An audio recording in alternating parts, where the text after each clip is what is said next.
Hello everyone, it's John here from GTC Home Ltd and I'm live with Toya from Mikasa Homes and Properties. Okay, nice one, Mr. Toya. Thank you. So, I wanted to talk about the trends in Nigeria, Abuja real estate to be precise. All right. Okay, so are you ready for me? Yeah, sure. Okay, great. There's a lot of buzz in the social media that Abuja real estate is overpriced. What do you think? Now, basically, first things first, people need to realize that Abuja is the capital of Nigeria. I mean, we should expect the best of road network, the best of infrastructure. True. Basically, Abuja needs to reflect the beauty of Nigeria. Yes. So, now, that being said, I don't think Abuja Properties is overpriced. Okay. Because many times I like to look at numbers, I like to draw my facts from data. I think most of the time people don't really go through the data. So let's compare Abuja now with other capital cities in Africa. Now let's start with our neighboring country, Ghana. Shout out to Ghanaians anyway. I think they're really, I think they're amazing people. Okay. Now, the average price per square meter in Ghana is somewhere around $4,600 per square meter. Wow. All right? Okay, so let's keep moving. Now let's move to countries that Nigerians are very familiar with. Let's use Tanzania, for example. Now. Beautiful place. Yeah, beautiful place actually. Dodoma is the capital of Tanzania, and I think the average price per square meter there is around $1,200 per square meter. Okay. All right, so let's keep moving. Let's look at Cape Town. I think recently Cape Town was even named one of the most beautiful countries, beautiful cities in the world. Which is very impressive. Very, very impressive. So Cape Town is around $5,600 per square meter. Wow, that's crazy. Now, let's keep moving to one of my favorite countries too in Africa, which is Morocco. Okay. Now, Morocco, which happens, I think the capital is Casablanca. Now, Casablanca is also around $1,200 to $1,600 per square meter. Now, let's come back home. So, recently let me use our project as a case study, for example. Now, we recently launched our Mikasa Hills at Kabusa. Yeah, I've been there, lovely place. Yeah, and the road was recently commissioned by our amazing FCT minister, Mr. Project. Shout out to Mr. Wiki. Yeah, he's doing an amazing job. So, we're currently selling our 500 square meter for 15 million. Now, if you're going to break it down per square meter, that's around 30,000 naira per square meter. So, if we go further to break it down in terms of dollars, that's around $20 to $21 per square meter. So, would you say Abuja Properties is overpriced? Fair talk. Actually not. Now, let's use another case study. Let's use our Mikasa Hutu project, which is a bit of a luxury project somehow. Yeah. Now, we're currently selling our 150 square meter around 9.3 million.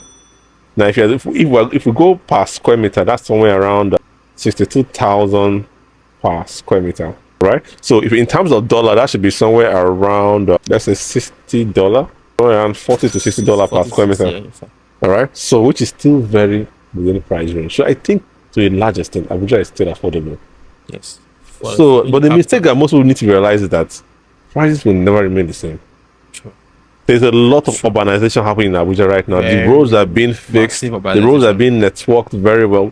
Places like Apowasa, for example, that we talked about, the roads coming into action. Now the roads have been roads are being fixed there, and the roads too was also commissioned by the minister. We also have a project there. We're very strategic on our locations. We have our Vine City project there, which I think the cheapest plot there is around 6.3 million. Sorry. Yes. Which is around 42,000 per square meter in terms of naira value. That should be somewhere around. It's still fair when you look at it very well. Basically, it's still fair. So I don't think Abuja is overpriced. Yes, I know that sometimes some properties may be a little bit overpriced. I'm not trying to rule that fact out. Yeah. Some prices may be a little bit on the high side. Of course.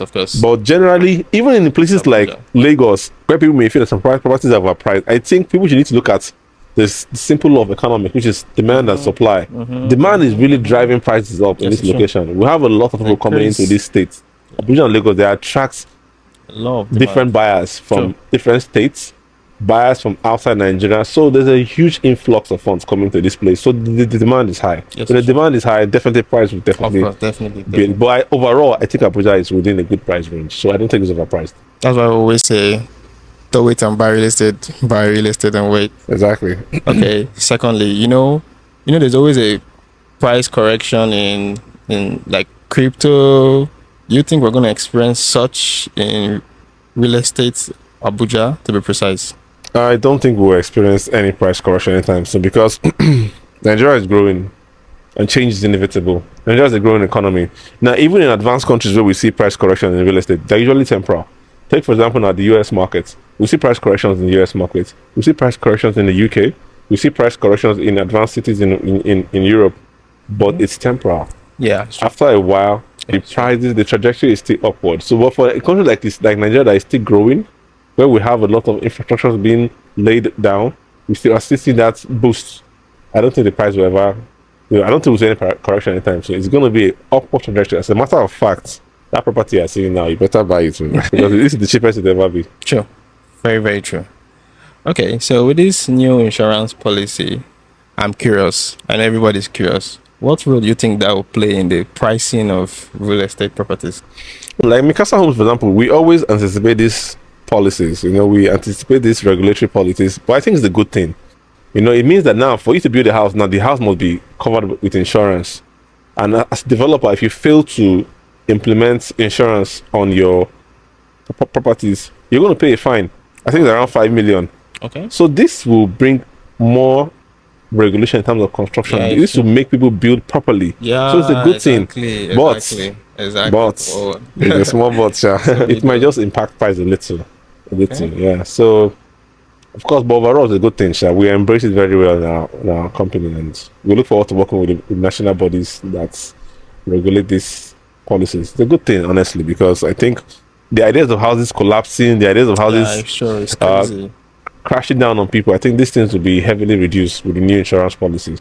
It's because before the insurance company will give you their full approval, they would have done all the necessary checks. So I think it's a good thing. Yeah, it's a good thing. Okay, and finally, with these interest rates popping up, what's your take on it? Because I'm curious. Okay, recently there was a cut down in interest rates, which is a good thing. So it means that the cost of money is lesser now. So for a developer that is accessing the capital market or maybe institutions, he can access capital at a much lower cost. So I think overall it's a good thing. It will cut down the cost of construction. It will cut down the cost of properties. As a matter of fact, I think this is the perfect time for people to buy properties. You know why? Because a lot of things are aligning in the favor of smart investors. One, the US dollar is trading at a 3-year low, so which means the naira has been doing well because the US dollar is at a major low. You understand? So this is a perfect time for people to construct. The perfect time for people to buy building materials. We're not experiencing crazy volatility. So the timing is just perfect. The timing is so perfect. As a matter of fact, I would have preferred the rates cuts are a bit lower, but I mean, we're way to question the CBN and their policies. Sure. But it would be lovely if the rate cuts can be a little bit lower, and I think overall it will encourage investors to invest in the Nigerian economy. Yes, sure. And cost, like I said, cost of capital will be lower, and it's a good thing. See, as a matter of fact, you should be buying properties now. Sure. You should be building now. You should be constructing now. And timing is perfect. So be a smart investor basically now, Sha. Okay. Like you always say, see you at the top. All right. Thank you, Mr. Toyo, for this wonderful episode. And that'll be all for now. All right. Thank you, guys. See you at the top. All right. I would like to see your views. Do you agree or disagree? Also, I'm John from JDC Home Ltd, your guide in helping you invest or increase your portfolio in Abuja. See you. Thank you.